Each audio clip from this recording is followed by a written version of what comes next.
Olá, eu sou a professora Valdirene, da Escola Probate Cursos Preparatórios. Sejam todos bem-vindos, bem-vindas a mais esse resumão.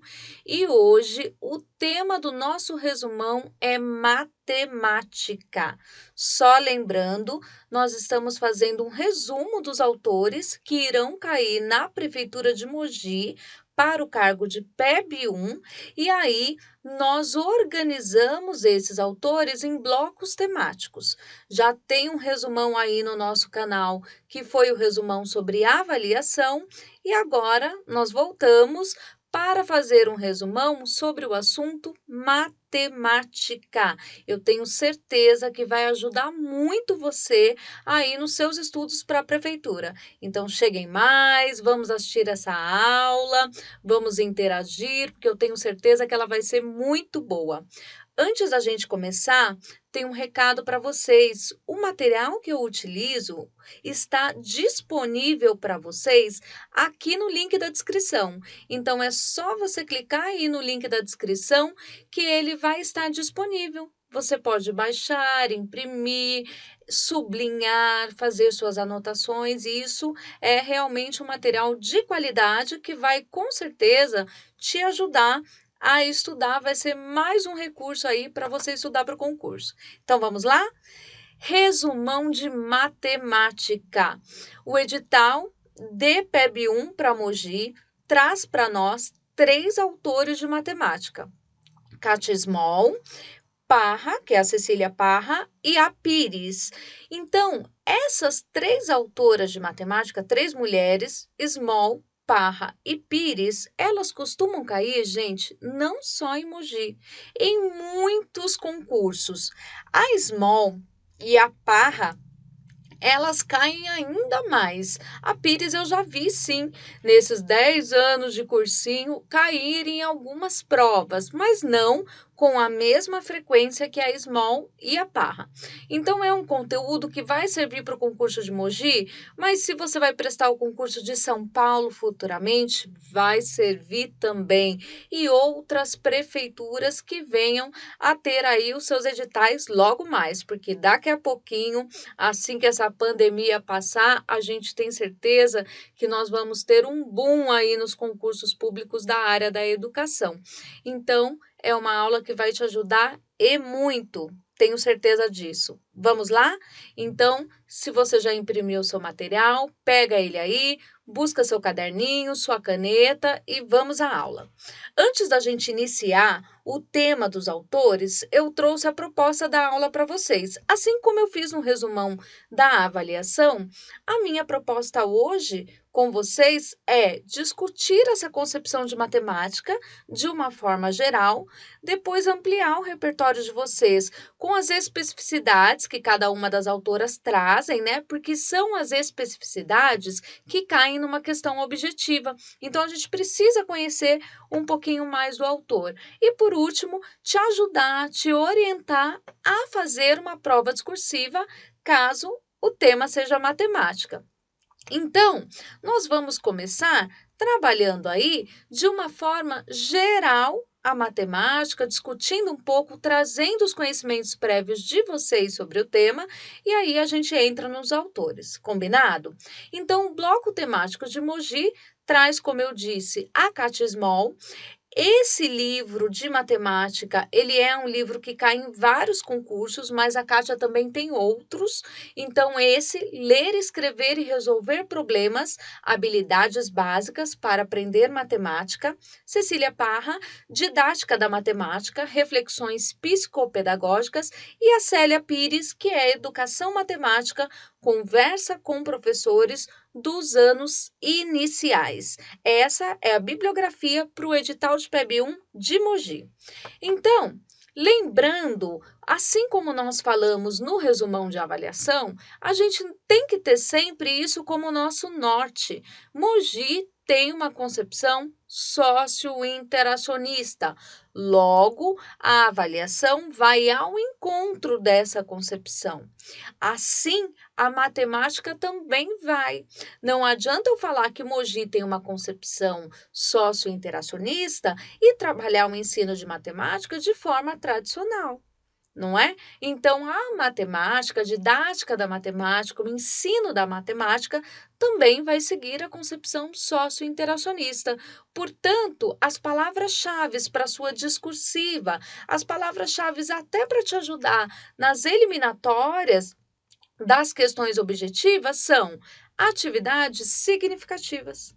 Né? Então, se eu falo numa concepção socio-interacionista, onde o aluno interage com o seu processo de aprendizagem, interage com os seus colegas, com o professor, né? Para que ele construa o seu conhecimento sobre determinado assunto, eu vou ter que partir de atividades que tenham significado. Então, é uma palavra-chave, é um conceito-chave.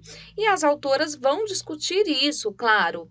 Além disso, gente, falou em didática de matemática, falou em ensino de matemática, eu estou falando de resolução de problemas. Resolução de problemas é uma metodologia de ensino. Né? Então, as crianças, elas resolvem problemas em ciências, em português, em história, em geografia e também, claro, não podia ser diferente, em matemática. Então, numa prova discursiva de matemática, resolução de problemas é uma palavra-chave, tem que estar lá. Cálculo mental, também há essa, como que eu posso dizer, esse enfoque, né? Acho que essa é a melhor palavra. Há esse enfoque no cálculo mental, essa valorização. E a gente sabe que na pedagogia tradicional isso não acontece, né? Então, na pedagogia tradicional, qual é o enfoque, gente? O enfoque é o cálculo, o procedimento do cálculo, não é? Muitas vezes a gente ia fazer a prova numa pedagogia tradicional, eu não sei se vocês passaram por isso, e às vezes a gente até fazia questão de cabeça e punha só resposta na prova. E aí o professor ia lá e colocava errado. Não aceito, eu quero o cálculo, não é? Então, o enfoque na pedagogia tradicional é o cálculo, a sistematização, o registro, a repetição. E é claro que sistematizar é extremamente importante. Os próprios autores vão dizer, mas o que a gente não pode é só sistematizar. Porque a matemática na vida, ela não vem só por meio de uma sistematização. Ninguém vai na padaria comprar pão, chega para o padeiro e fala: olha, eu quero 5 pães e um leite, e na hora de você pagar lá no caixa, a menina vai olhar para você e vai responder: arme e efetue, não é? Então, armar e efetuar é importante. Mas não pode ser só isso. Eu tenho que trazer esse contexto para a criança do pão, da padaria, da compra, do troco e também do cálculo mental. Quem aqui já passou pela situação de ir ao mercado com dinheiro contado? Sabe lá quando você chega no final do mês e você vai ao supermercado com R$ 20 para comprar uma coisa específica? Antes de você passar no caixa, você vai fazendo a conta na sua cabeça, não vai? Para que o valor não passe daquilo. Então, a gente precisa ensinar essas estratégias para a criança. Então, dentro de uma concepção socio-interacionista, que é a da Prefeitura de Mogi, o cálculo mental, ele também é valorizado, assim como o cálculo escrito, assim como a sistematização. E isso tem que estar na sua prova. Não se esqueçam disso.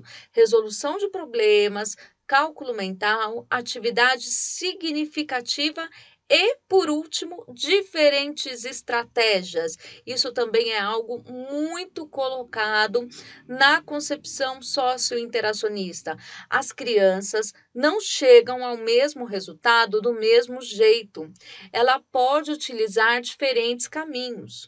Um pode fazer cálculo mental, outro pode fazer desenho, outro pode ir somando por partes. Cada um utiliza uma estratégia. Então, é importante o professor valorizar esses diferentes caminhos que a criança possui, né? Que ela encontra esses recursos para chegar a determinado cálculo. Então, muitas vezes a gente pede para que o aluno explique como que ele chegou, né, naquele resultado, como que ele conseguiu, que caminho ele utilizou, que estratégia, no que ele pensou, que hipótese ele levantou. Então, percebe que eu estou falando de uma concepção socio-interacionista? Quando eu falo que o menino constrói hipóteses, que ele reflete, que ele é protagonista, que ele pensa que ele é sujeito ativo do seu processo de construção de conhecimento, então, logo, eu estou valorizando o cálculo mental, as diferentes estratégias, a resolução de problemas e as atividades significativas. Gente, a matemática só é importante na escola porque ela é importante fora da escola, assim como a alfabetização. Assim como o ensino da leitura e da escrita. Isso só é importante na escola porque é importante na vida. Então, os meninos, as meninas, eles precisam aprender matemática porque é importante lá fora. Eu, particularmente, sou péssima em matemática. Sou péssima. Na minha opinião, a minha hipótese é porque eu só aprendi a me efetue procedimentos tradicionais que nada tinha vínculo com a minha prática. Então, eu não conseguia associar aquela conta a uma operação que eu fazia indo à padaria para minha mãe quando criança. Percebe? Então, esse vínculo da matemática com as práticas sociais, o seu uso social, a sua função social é extremamente importante e tem que estar na sua prova. Então não esquece disso. A matemática é importante na escola porque é importante fora da escola. Então o seu uso é importante na escola porque eu preciso ensinar a matemática na escola para que a criança aprenda para a vida. É isso. É para isso que a gente ensina matemática. Deu para entender mais ou menos? Esse é o panorama da matemática, do ensino de matemática numa concepção socio-interacionista.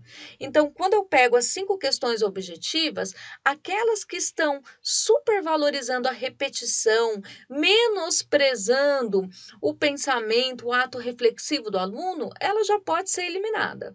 Você tem que ir para esse caminho de matemática enquanto prática social e matemática enquanto atividade significativa.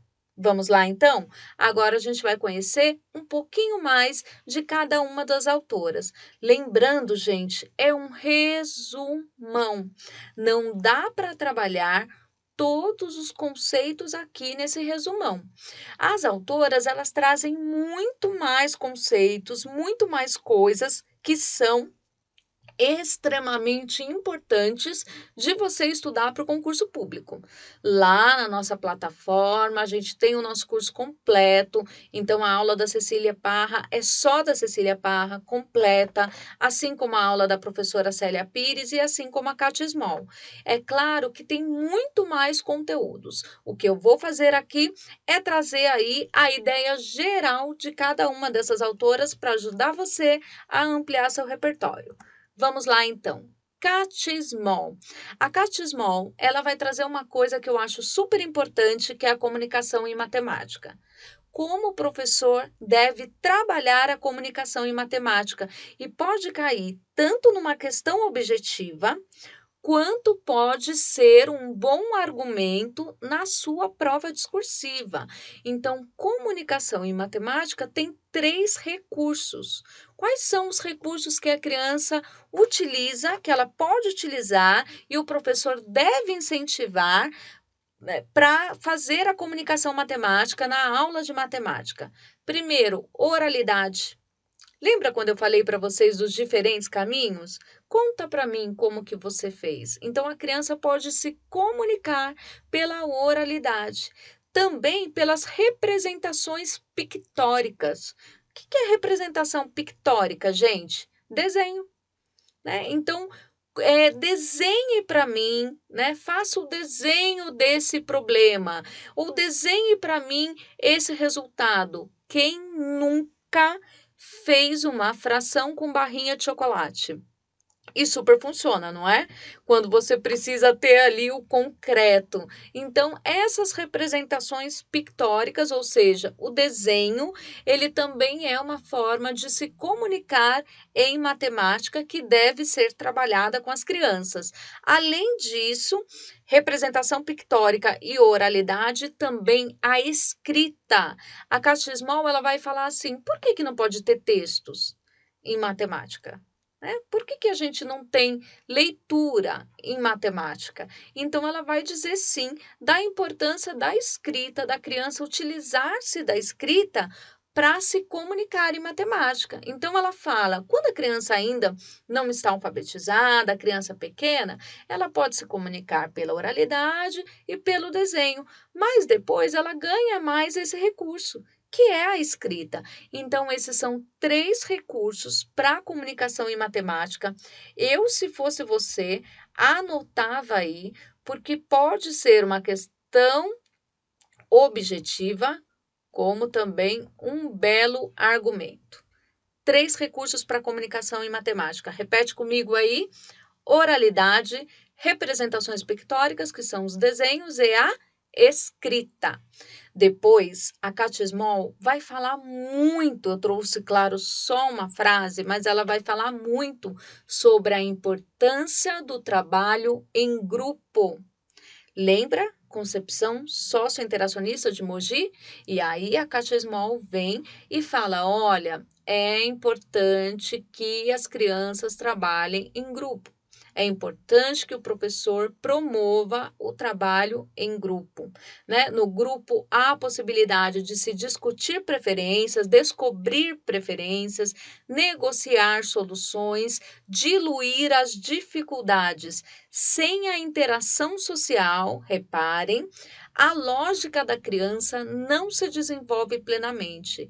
Então, trabalho em grupo, agrupamentos produtivos, interação entre as crianças tem que estar na sua prova discursiva.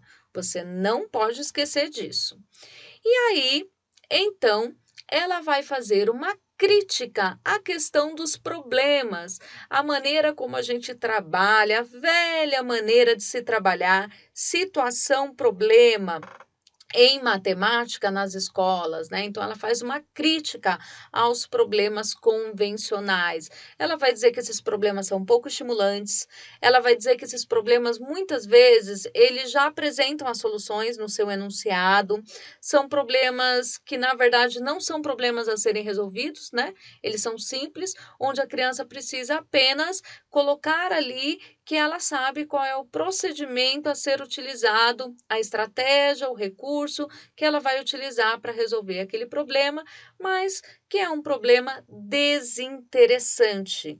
E aí, então, ela vai dizer como se trabalhar, né? Então, se esses problemas convencionais não servem, o que faz daquela questão ser realmente um problema, né? O que faz ele ser um bom problema para a criança? E eu acho que vale a pena a gente fazer essa leitura compartilhada. Vamos lá? A primeira característica da perspectiva metodológica, ou seja, é um jeito de ensinar, né?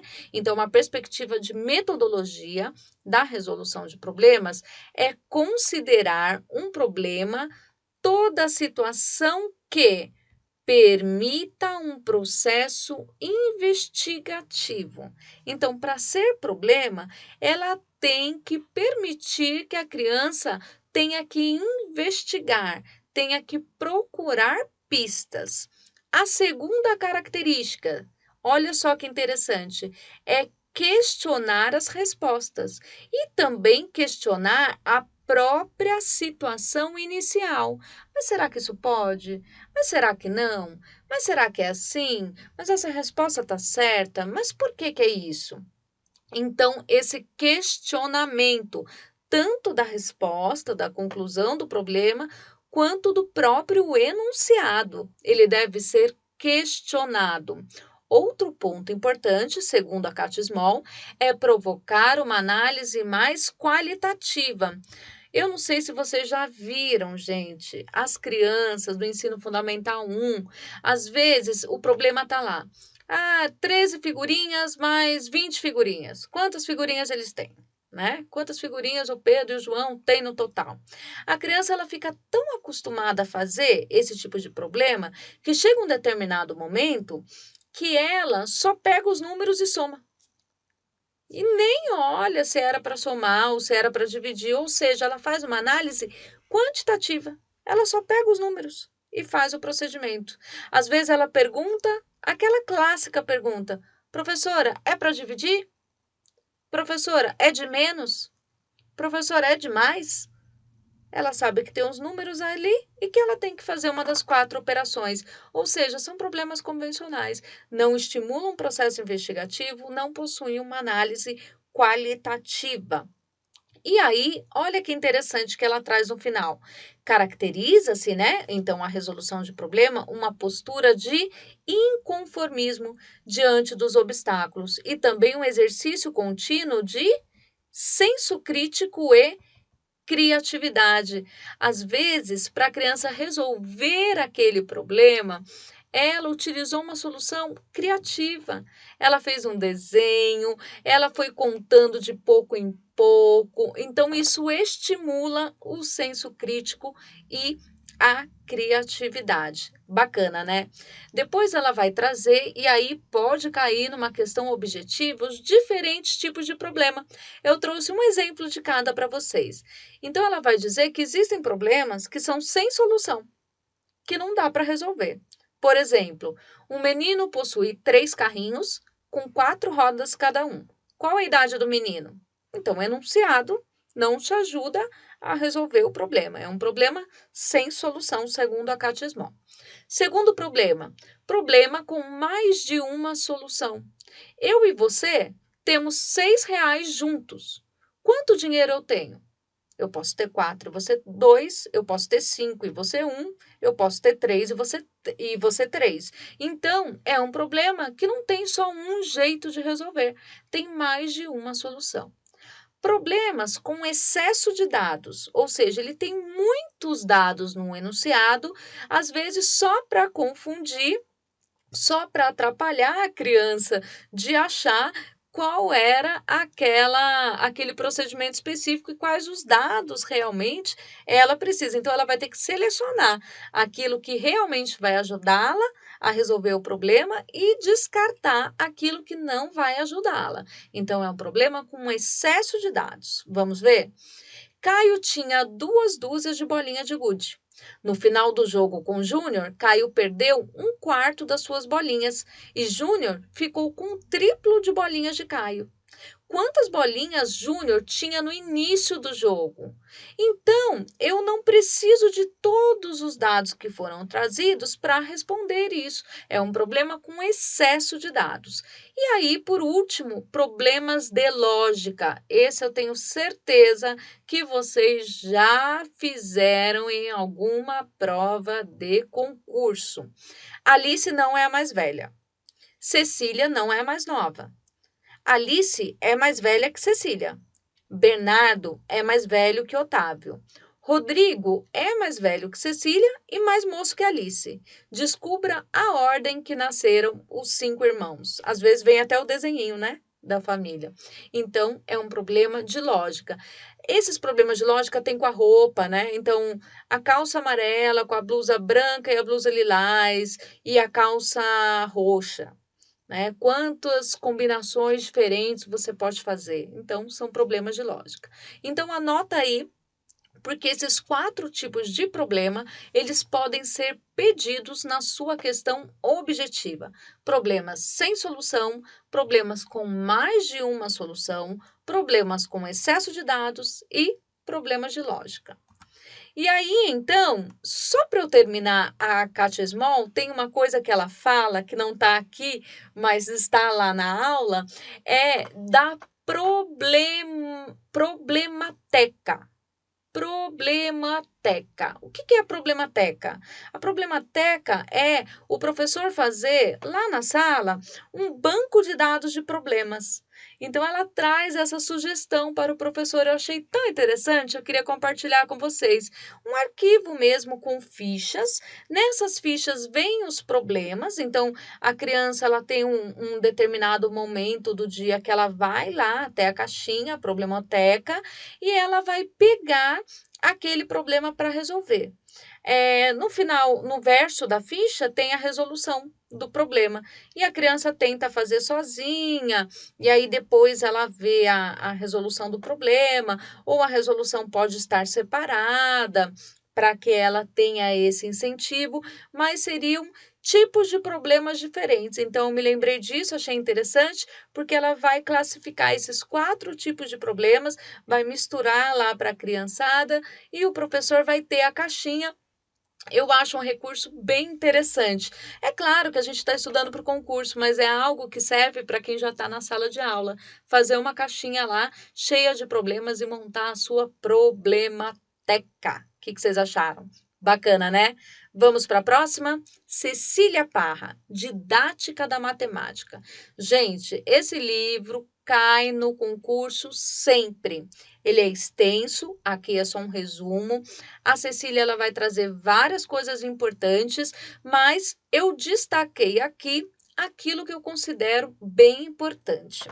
A matemática, assim como a alfabetização, ela tem pesquisas que foram realizadas sobre as hipóteses das crianças. Então, a gente sabe do trabalho da Emília Ferreira, junto com a Ana Teberoski, na psicogênese da língua escrita, né? Então, esse trabalho, né, esse doutorado da Emília Ferreira, ela vira, na verdade, a publicação de um livro que ela fez junto com a Teberoski, que é a psicogênese. Lá, nós aprendemos muitas coisas, como as hipóteses de escrita, e aí a gente começou a aplicar isso na forma de sondagem, para saber em que hipótese de escrita a criança estava, não é? A mesma coisa foi feita em matemática, só que quem fez isso em matemática foi a Adélia Lerner, né? A gente conhece muito o livro da Adélia Lerner, que é o Ler e Escrever, que é um livro super importante, mas ela também tem o Matemática na Escola aqui e agora, além de outras publicações. Então, Adélia Lerner e Sadowski realizaram essa pesquisa com crianças pequenas, de 5 a 8 anos, e aí elas conseguiram fazer uma compilação de todas essas hipóteses que as crianças levantavam, assim como Emília Ferreira e a Teberoski fizeram com as hipóteses de escrita.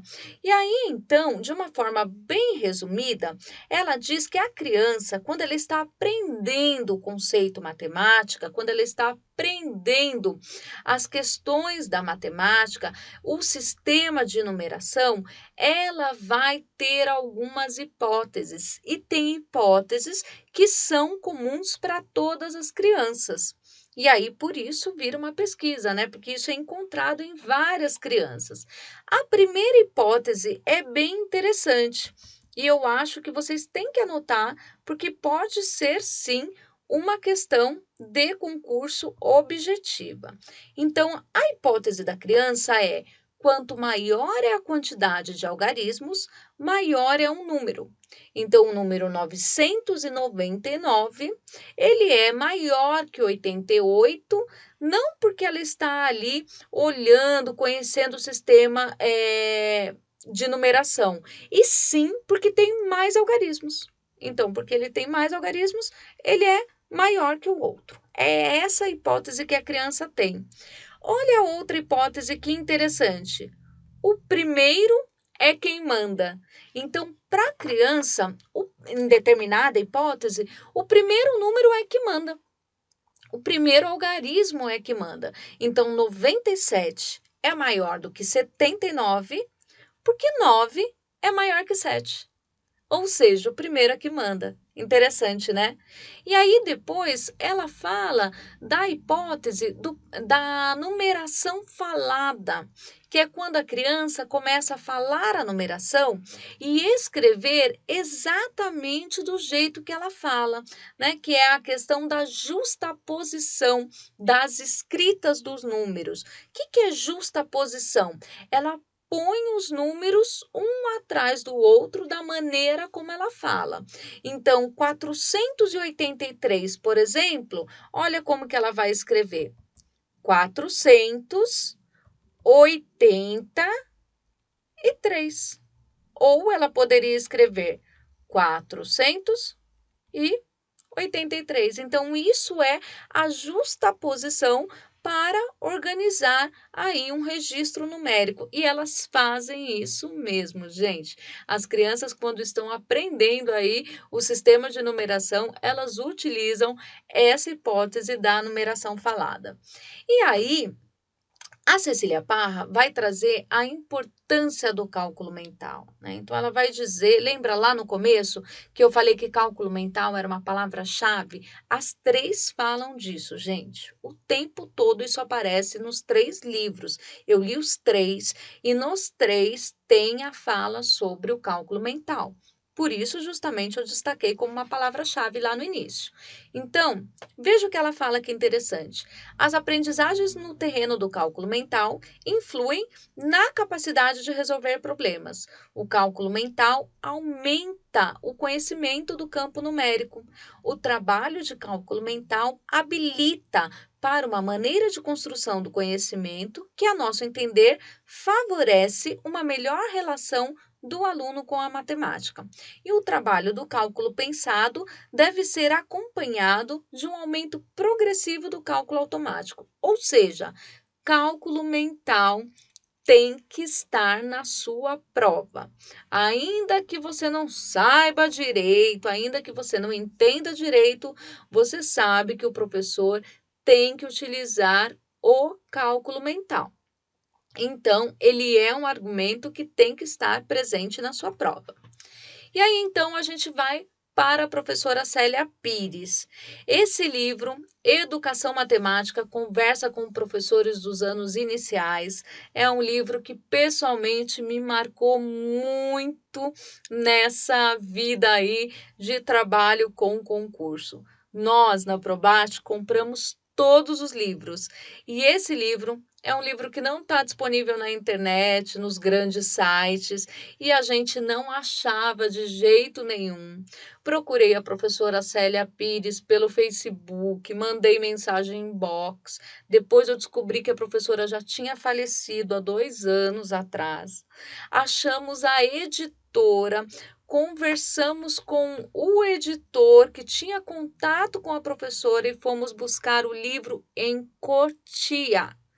Então foi uma grande aventura. Só a editora é que tinha esse livro, então ele ficou marcado para mim com muito carinho esse trabalho da professora Célia Pires, porque deu muito trabalho achar esse livro aí para a prefeitura de Mogi. Eu literalmente corri atrás dele. Foi muito, muito, muito corrido. Nós corremos muito na Probate para conseguir conquistar esse livro, e aí foi lido com muito carinho. E aí, volto naquela frase que eu disse para vocês, é só um resumão. A professora Célia Pires vai falar de cada uma das operações matemáticas: adição, subtração, multiplicação, divisão. Ela vai falar de geometria, muitas coisas que não estão aqui no resumão. Aqui estão apenas as ideias principais. Mas eu já disse para vocês, lá no nosso curso completo você tem toda essa aula. Aliás, não só essa, como também a aula da Parra e a aula da Kátia Small. Então, a Célia Pires vai trazer para a gente as hipóteses de escrita, que são as mesmas que já foram tratadas anteriormente. Então, as hipóteses formuladas pelas crianças, elas têm alguns elementos. O tamanho da escrita, repetindo, 845 é maior que 98 porque tem mais números. O primeiro é que manda, 86 é maior que 68. porque 8 é maior que 6, e a escrita associada fala que é a justaposição de escrita, 546. A gente acabou de falar disso, são duas autoras falando a mesma coisa. Mas tem uma coisinha aqui que só a Célia Pires trouxe para a gente, nenhum desses outros livros trouxeram, que é um termo chamado trajetória hipotética de aprendizagem. Então, ela vai citar um autor, Simon, e ela vai dizer que, para Simon, é a meta da aprendizagem que o professor estabelece para seus alunos que possibilita uma direção. Então, aquela meta, aquele objetivo que o professor quer alcançar com o aluno é que vai possibilitar a direção que ele vai seguir. Então, primeiro ele estabelece um objetivo. E aí ele vai traçar um caminho para chegar até lá. E aí, então, esse caminho, essa expectativa, segundo a autora, ela vai falar, olha, uma expectativa de aprendizagem. Ela vai chamar esse planejamento, aquele objetivo, como que eu faço para atingir aquilo de trajetória hipotética de aprendizagem. Grifem esse nome.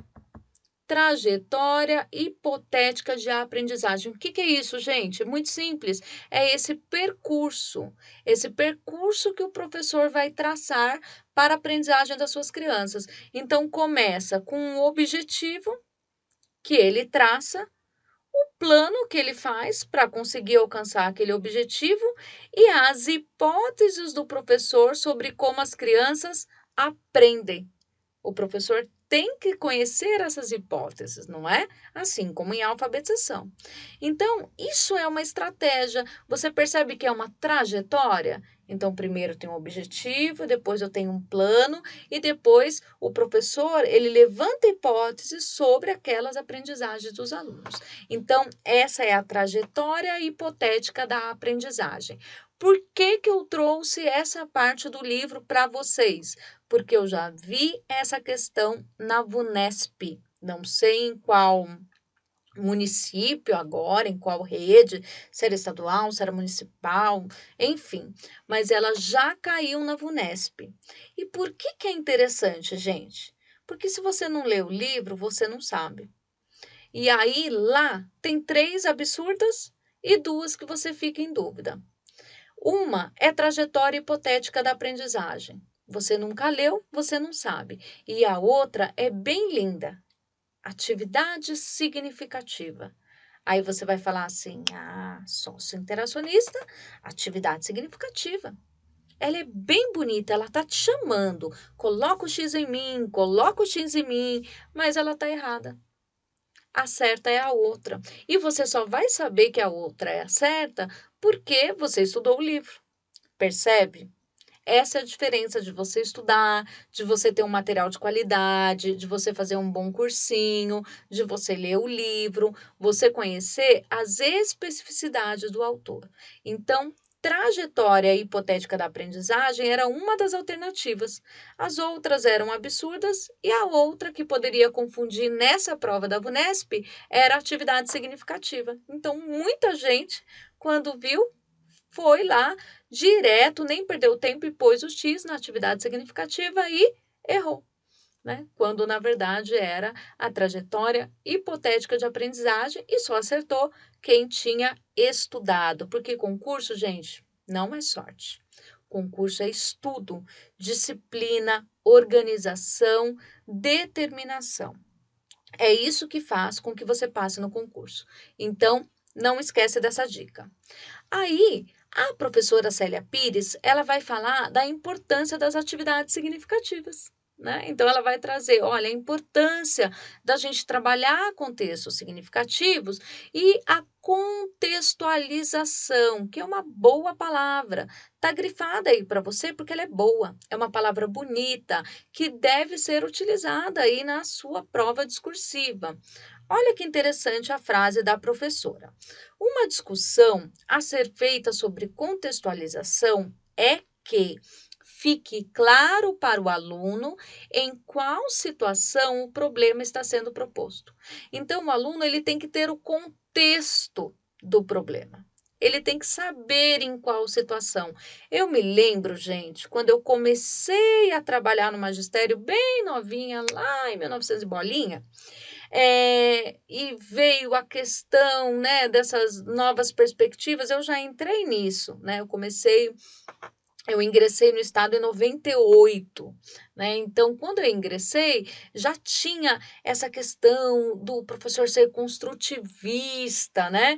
E aí, havia um equívoco muito grande nisso, né? Então, é trabalhar com a realidade do aluno. Então, lá na festa junina, em vez de você fazer um problema sobre figurinha, você vai fazer um problema sobre pamonha. 13 pamonhas mais 14 pamonhas. Então troca, em vez de figurinha, vira pamonha aí, ok, festa junina. Não é isso que é contextualização. Contextualização é situar o aluno daquele problema, onde ele está sendo proposto, um problema real, um processo investigativo que permita uma análise qualitativa. Então, aquilo tudo que a gente falou lá no comecinho com a Kátia Small, volta aqui com a professora Célia com a palavra contextualização.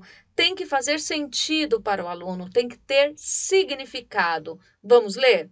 Uma situação de aprendizagem ideal seria aquela em que o aluno é colocado diante de um problema a ser resolvido, que faça sentido para ele, à medida que consegue aprender o contexto da situação e, ao mesmo tempo, seja desafiado a encontrar uma solução, não necessariamente aquelas consideradas as convencionais. Então, tem que fazer sentido para o aluno. Como eu disse, a Célia Pires vai dizer muito mais coisas. O livro dela é muito completo, muito rico, mas aqui, destacando esses pontos, eu trouxe também para vocês só um item para eu não esquecer, que é a utilização de jogos. Então, ela fala bastante nessa questão de fazer sentido para o aluno, de ter significado, a importância da gente também trabalhar com os alunos, principalmente com as crianças pequenas, os jogos, né? O quanto os jogos, eles possibilitam aí o ensino de matemática. E aí, não diferente das autoras anteriores, ela vai falar também do cálculo mental. Então, ela vai dizer da importância de se trabalhar o cálculo mental e também o cálculo escrito. Veja, não é que o cálculo mental está em detrimento do cálculo escrito. Não, então ela traz a importância dos dois. Ela diz que o cálculo mental facilita compreender as regras do cálculo escrito. As habilidades de cálculo mental, elas não são espontâneas, elas são construídas por meio de atividades desafiadoras. Então, o aluno não aprende a fazer cálculo mental sozinho. O professor tem que ajudá-lo a construir essas habilidades, né? E isso por meio de atividades que ela chama de desafiadoras. É recomendável um trabalho que explore concomitantemente. O que é concomitantemente? Ao mesmo tempo. Então, um trabalho que explore ao mesmo tempo procedimentos de cálculo mental e também de cálculo escrito. Então, ela vai dizer que o professor deve trabalhar os dois ao mesmo tempo. E é importante você saber disso. Vai que cai na sua prova.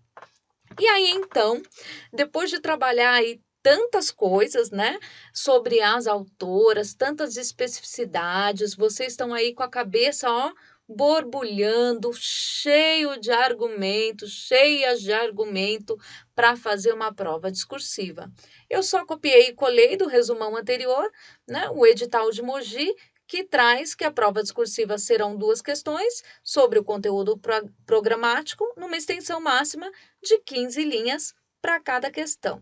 Se uma questão, então, for sobre matemática, e aí a gente não está falando de matemática ciência, a gente está falando de ensino de matemática, né? Da didática da matemática para o professor. Então, não importa como caia, se seja uma situação problema, né? A forma como a questão vai ser trazida, mas você vai ter que falar sobre o ensino de matemática. Você já aprendeu aqui comigo no outro resumão que a sua prova discursiva é dividida em 3 pedacinhos: tese, argumento e conclusão. Tese, 10% da sua prova. Argumentos, 80% da sua prova, onde você vai justificar, onde você vai trazer todo o conteúdo programático do edital, onde você vai provar para o avaliador que você leu, que você estudou os livros, que você tem conceitos, não é? E, por último, a conclusão, que também é curtinha, onde você apenas finaliza e não argumenta mais nada. O nosso cuidado para dividir em 3 partes, eu repito o que eu disse no resumão anterior, é que para que eu não comece argumentando. Porque se eu começo argumentando na tese, quando chegar no meio dos meus argumentos, eu já não tenho mais nada para dizer. Então, eu não posso argumentar no início. Eu começo com a tese. Professor, o que é tese mesmo? Eu ainda não assisti a outra aula do resumão. A tese é o conceito principal. Então, se o tema é matemática, o ensino de matemática, o conceito principal vai ser como deve se dar esse ensino de matemática. E o que é o argumento? O argumento é o papel do professor. Tudo que a gente viu aqui, tudo que o professor deve fazer para ensinar essa matemática ao aluno. Então, é o recheio do seu bolo, é aquilo que precisa aparecer na prova, que está de acordo com a bibliografia, não aquilo que você acha, aquilo que os autores acham, que a professora Célia Pires acha, que a Cátia Small acha, que a Cecília Parra acha. E a conclusão? A conclusão é a finalidade, é o fim da matemática, Então, por que eu vou ensinar isso? Então, eu disse na outra aula, e vou repetir, que a tese, o argumento e a conclusão, elas respondem 3 perguntas. Vocês se lembram quais são? O que é, como e por quê? No caso da matemática, então, o que é matemática, como ensina e por quê? Por que ensina a matemática desse jeito? Então, o que é esse ensino da matemática? O que é essa didática da matemática? Como que faz? Como que o professor deve fazer? E por que ele tem que fazer assim? São essas 3 partes da sua prova, certo? 15 linhas no máximo, a gente sempre trabalha com máximo. Você não vai deixar a linha em branco, você está aí cheio de argumentos. Você só precisa se organizar para responder essas 3 perguntas. O que é esse ensino da matemática? Como que se faz isso e por que se faz isso? Vamos lá? Então, o que é matemática? Repito, eu não estou falando de matemática enquanto ciência, eu estou falando enquanto professor, ou seja, o processo de aprendizagem de matemática. Então, o que é matemática nesse sentido? É o processo de aprendizagem dos conceitos matemáticos e o seu uso em diferentes práticas sociais. Eu falei isso lá no começo da aula. A matemática é importante na escola, porque ela é importante fora dela. Então, a matemática é o processo que ensina as crianças a aprenderem os conceitos matemáticos e utilizá-los na vida. Você pode escrever desse jeito que eu falei. A matemática é o processo que ensina os conceitos matemáticos e a sua utilização na vida. É a mesma coisa. E como que o professor deve fazer? Então, segundo parágrafo. Primeiro parágrafo é esse. O que é? Então, é o processo de aprendizagem dos conceitos matemáticos e sua utilização na vida. É só essa a resposta, curtinha, 2 a 3 linhas. E agora sim vem a grande parte da sua prova discursiva, que é o segundo parágrafo. Lembra que eu falei na aula anterior que o segundo parágrafo ele vai falar sobre o papel do professor? Então, eu dei uma dica para vocês, uma dica bem valiosa, que era começar com cabe ao professor, ou é dever do professor, ou compete ao professor. Então, é assim que a gente começa o segundo parágrafo. E assim como lá na prova discursiva de avaliação, a mesma coisa se repete em matemática. Bons verbos, terminados sempre em R. Promover, propiciar, oportunizar, assegurar, planejar, utilizar, garantir, não importa quais verbos você tem aí no seu repertório, desde que eles sejam bons verbos que nos remetem a uma concepção socio-interacionista e também que eles terminem em R, para a gente não cair no ando, endo, indo do gerúndio. Tá bom? Então, você vai escolher bons verbos e vai lembrar aí dos argumentos trabalhados. Eu trouxe alguns argumentos aqui para vocês para fechar essa aula de hoje, esse resumão, que são bons argumentos que eu fiquei o tempo todo falando para vocês. Olha, isso aqui é bom. Pode ser que você tenha anotado mais algum aí. Então, muito bom também. Pode utilizar todos os bons argumentos que você tiver nessa segunda parte, que é o segundo parágrafo da sua prova discursiva, tá bom? Aqui eu trouxe alguns exemplos, algumas sugestões. Então, hipóteses de escrita numéricas, né? Então, cabe ao professor, escolhe um verbo. Promover hipóteses de escrita? Não, promover não fica legal, professora. Conhecer as hipóteses de escrita dos seus alunos? Conhecer fica bom. Então, cabe ao professor conhecer as hipóteses de escrita numéricas dos seus alunos. Ponto. E aí eu escolho outro verbo. Cálculo mental e escrito. Promover? Pode ser. Então, ponto na mesma linha. Não preciso pôr novamente o que cabe ao professor. Eu já começo com o verbo em R. Promover o cálculo mental e escrito. Ponto. Atividades significativas. Escolha um outro verbo. Pode ser planejar, pode ser oportunizar, pode ser assegurar, pode. Qualquer um vai dar certo. Oportunizar atividades significativas em matemática. Ponto. Planejar resolução de problemas. Percebe? Então, esses são os argumentos principais. Como você vai escrever, é o seu jeito. Quanto mais você souber, melhor. Mas quer uma dica? Não se alonga muito nas frases para você não se perder. Na dúvida, ponto. Né? Não tenta explicar muito. O importante são que essas palavras-chave estejam presentes lá. Porque às vezes você quer explicar muito um argumento só e perde ali 4 ou 5 linhas naquele argumento e esquece de fazer outros 4. E aí você vai ganhar um argumento, 1 ponto. E vai deixar 4 argumentos de fora que te renderiam mais 4 pontos. Então, você não vai ganhar explicando muito bem só um argumento, você não vai ganhar mais ponto do que se você falasse de uma forma mais direta, mais clara e mais reduzida sobre 5 argumentos. 5 argumentos vão estar presentes lá no checklist do seu avaliador. Então, vão te dar mais pontos do que um só.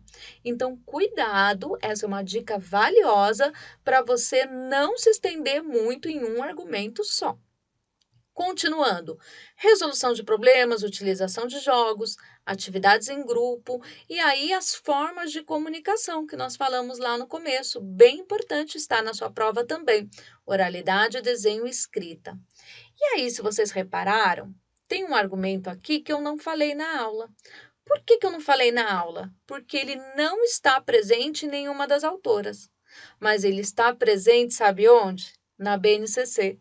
E sabe onde mais? No currículo de Mogi, que são as unidades temáticas, o jeito que a matemática é dividida para ser ensinada. Então, ela é dividida em números, em álgebra, geometria, grandezas e medidas, probabilidade e estatística. Então, essas unidades temáticas, se você lembrar o nome delas, você deve colocar na sua prova, porque ela faz parte da maneira como a matemática está organizada especificamente aqui na Prefeitura de Mogi, seguindo, claro, a BNCC. Então, também é uma dica valiosa, as unidades temáticas de matemática. Vamos ver novamente? Números, álgebra, geometria, grandezas e medidas, probabilidade e estatística. Se você quer saber mais, procura lá a publicação do currículo do ensino fundamental, que vai ter bem explicadinho. E aí, o porquê, a finalidade do ensino de matemática. Gente, se vocês perceberem, o resumão de avaliação e esse, eu não mudei. A finalidade é a mesma, tanto para a avaliação quanto para o ensino da matemática. Melhoria das aprendizagens de todos. Percebe? A conclusão já está pronta, amores. A conclusão está pronta, não importa o tema.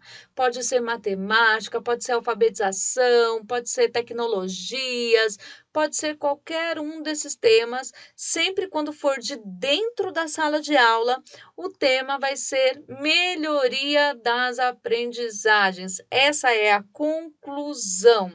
Então, lá na conclusão, eu não vou argumentar nada, eu vou só retomar a minha tese. Então, eu ponho um elemento de conclusão, assim, vírgula, portanto, vírgula, logo, vírgula. O ensino da matemática garantirá a melhoria das aprendizagens de todos. Que todos? Lembra do meu público-alvo. Se eu estiver falando de educação infantil, eu estou falando de bebês e crianças. Se eu estiver falando de ensino fundamental, eu posso falar alunos. Eu posso falar, um jeito que eu gosto é meninos e meninas. Já ensinei isso para vocês também num outro resumão. Por isso que é importante assistir todos.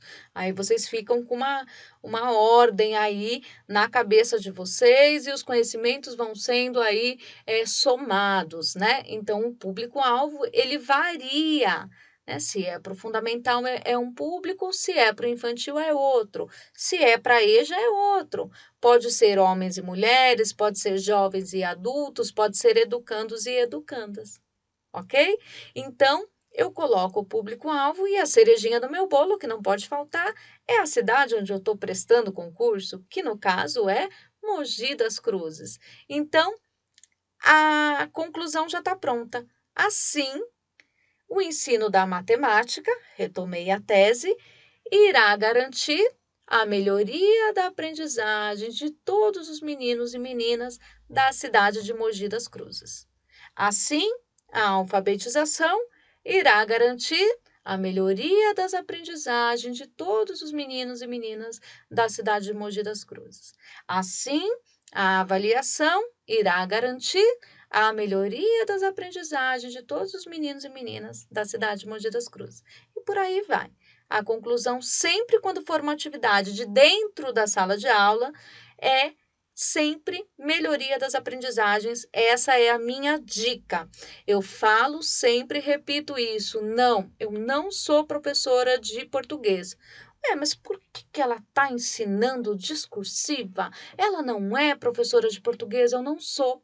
Mas eu passei em 6 concursos. Só 6. 4 concursos de professor.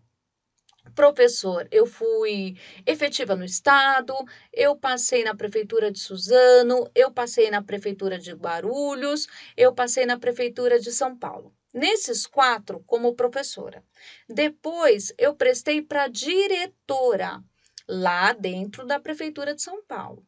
E, por último, para supervisora. E eu não estou falando isso no sentido de querer dizer para vocês, olha, ela passou em 6 concursos. Não, o que eu quero dizer para vocês é que durante todo esse tempo que eu estudei, desde o final da década de 90 até agora, eu tenho estudado. E estudando e dando aula em cursinho há 10 anos. 10 anos em cursinho e também lá sentada, fazendo prova, 6 concursos, me ajudaram a desenvolver essa técnica. Então, essa técnica é uma técnica que eu fui criando. Então, é uma estratégia que me ajudou a passar em 6 concursos.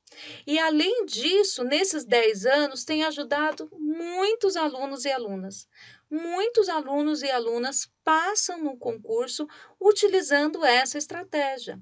Então, não, eu não sou de português, mas sim, eu passei nos concursos dessa forma, utilizando essa estratégia, e os meus alunos de cursinho passam no concurso dessa forma. por isso que eu estou aqui compartilhando esse conteúdo gratuitamente com vocês, porque eu acho importante para vocês aprenderem a fazer uma boa prova discursiva. Não é segredo, é assim que a gente faz. Tese, argumento e conclusão. O que é, como e por quê.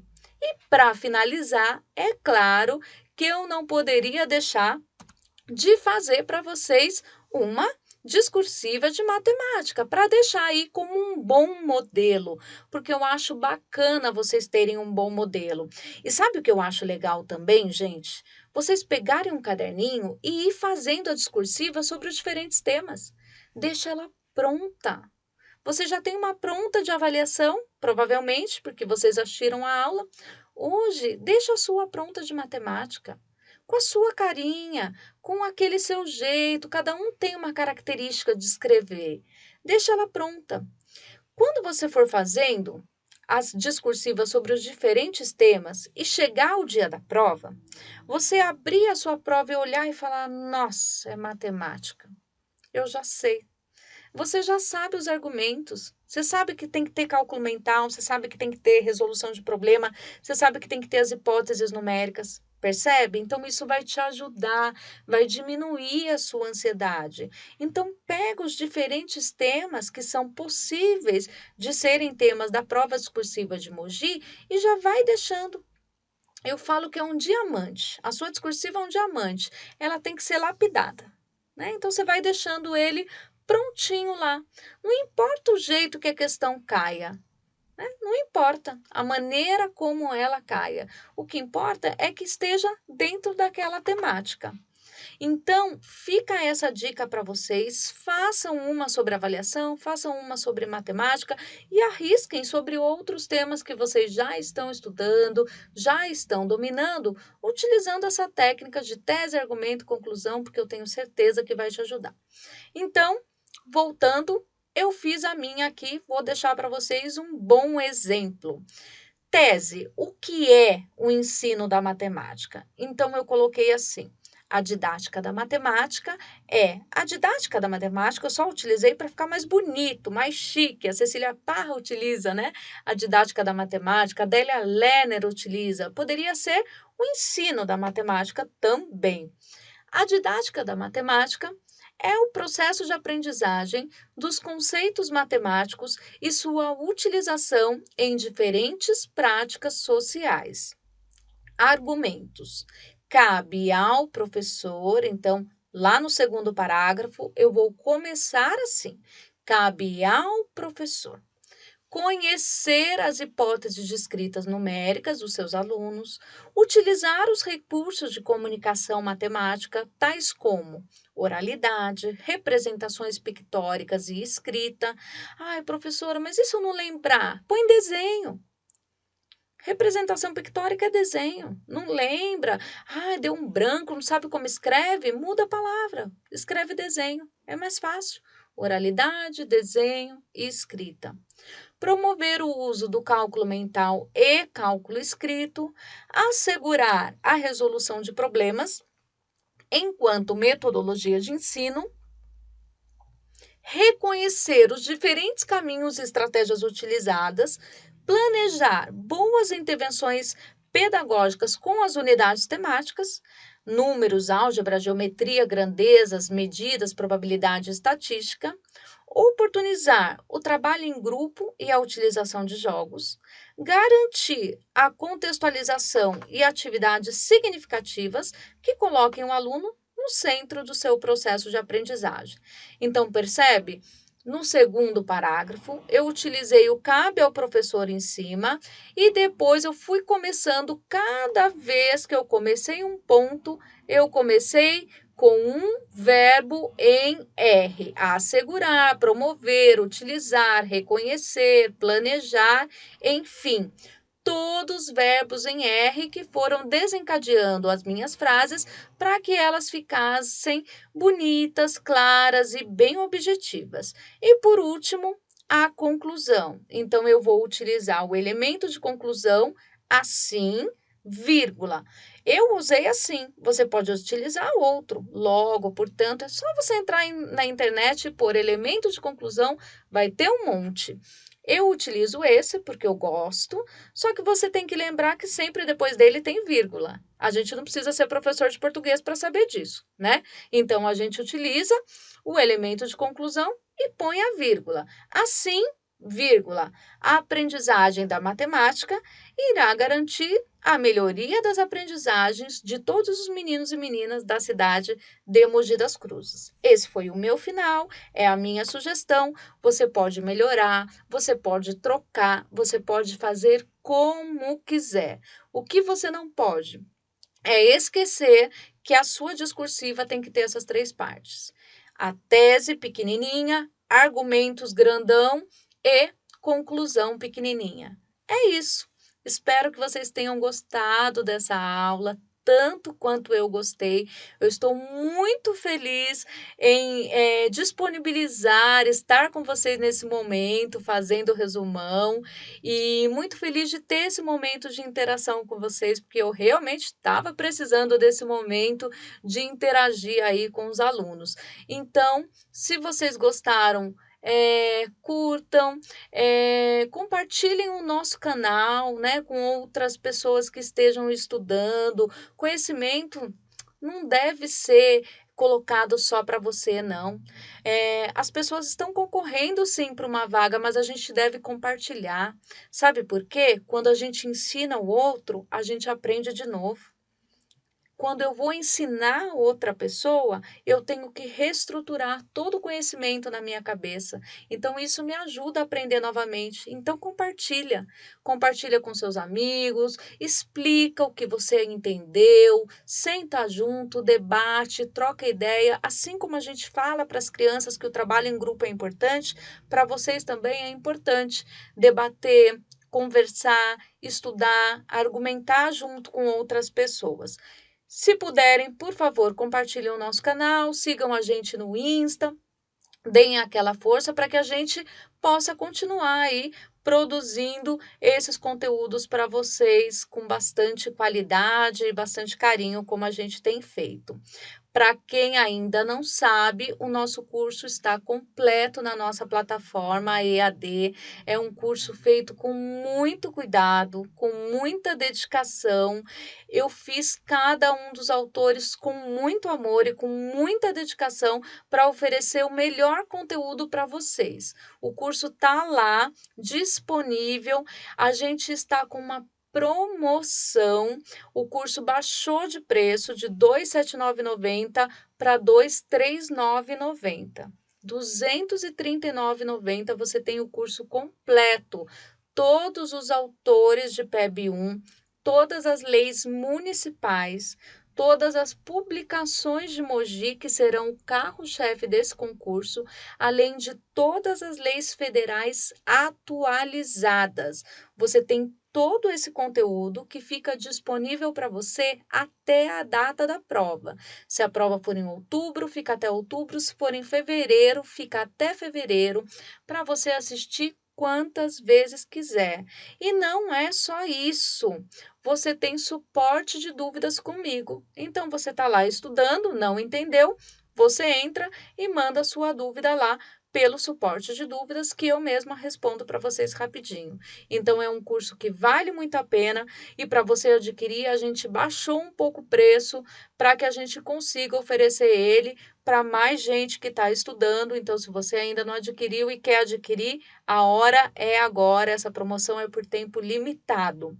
Muito obrigada pelo carinho, muito obrigada aí por estarem comigo, por assistirem essa aula. Um abraço e até a próxima. Bons estudos para vocês!